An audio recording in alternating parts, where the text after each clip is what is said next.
चालाक सास और भोली बहू की कहानी। किसी गांव में एक बड़ा परिवार रहता था। इस परिवार में एक बड़ी ही संपन्न और चालाक सास रहती थी जिसका नाम था दामिनी।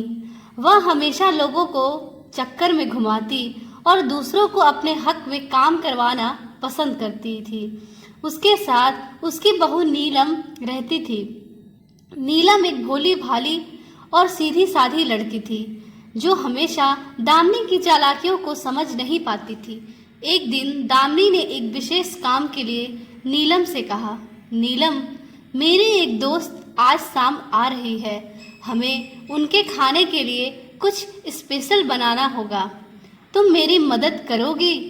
नीलम खुशी से बोली, जी हाँ माँ जी, मैं आपकी मदद करूँगी। शाम को खाने के समय आते ही दामिनी ने नीलम से खाना तैयार करने को कहा। उसने कुछ सामग्री दी और धीरे धीरे उसे उस काम में लगा दिया। दामिनी जानबूझकर उसे काम से देर से करवा रही थी। नीलम काम में लगी लेकिन उसे यह सब अजीब लग रहा था। वह जानना चाहती थी कि दामिनी उसे इतनी देर से काम करवा रही है और खुद क्यों नहीं कर रही। उसने तो बस सामग्री मिला दी थी और सब आसानी से तैयार हो गया था। जब खाना तैयार हो गया, दामिनी ने उसे सजाने को कहा।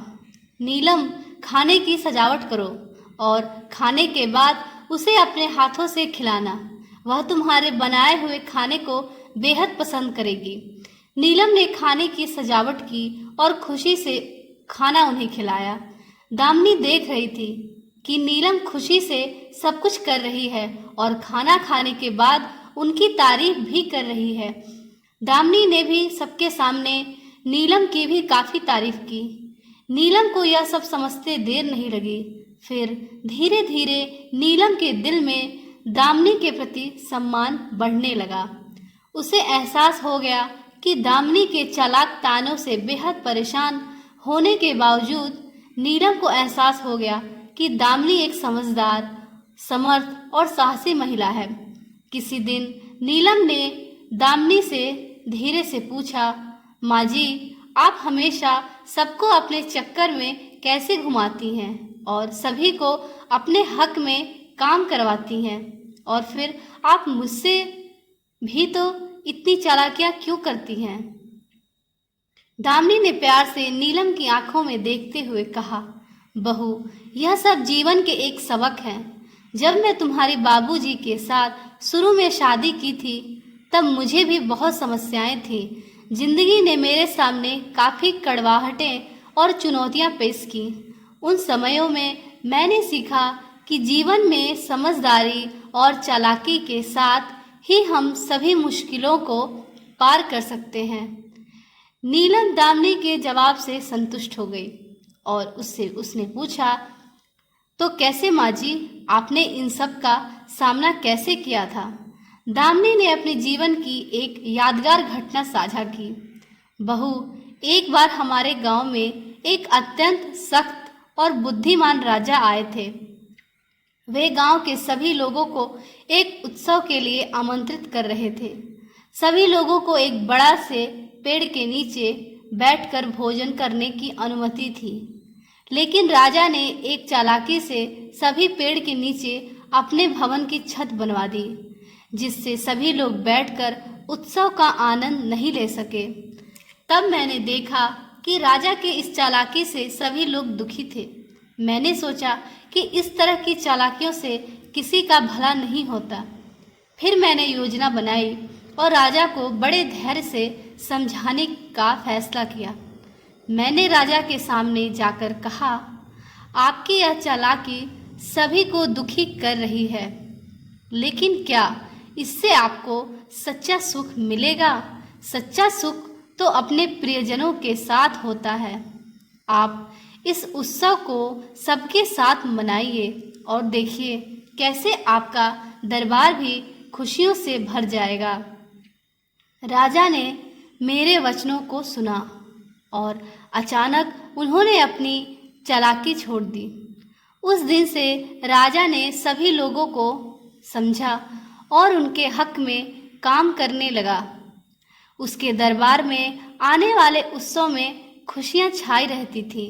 राजा ने अपने चालाकी के बजाय समझदारी और प्रेम के माध्यम से अपने राज्य को एक खुशहाल और समृद्ध बना दिया।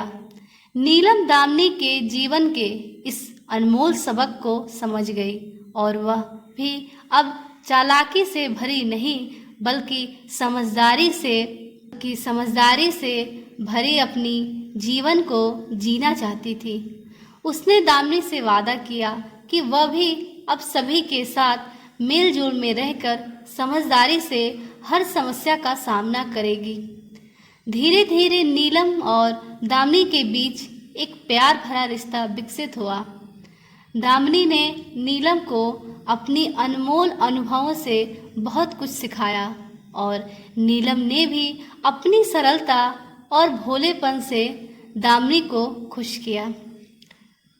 एक दिन नीलम ने अपने दिल की बात दामिनी को बताई और कहा, माँ जी, मैं आपसे अपने मन की बात पूछना चाहती हूँ। मैं आपसे कुछ मांगना चाहती हूँ, आप मुझे वह देंगी? दामिनी ने आंखों में खुशी भरते हुए कहा, बहू, मैं तो तुम्हारी सास हूँ और बहू को सास से कुछ मांगने की कोई ज़रूरत नहीं होती, परंतु फिर भी अगर तुम्हारे मन में कुछ है तो बेशक कहो, मैं सब कुछ करने को तैयार हूँ। नीलम ने धीरे से कहा, माँ जी, मैं चाहती हूँ कि आप हमेशा मेरे साथ रहें, मेरे जीवन की मुश्किलें और आसानियों में।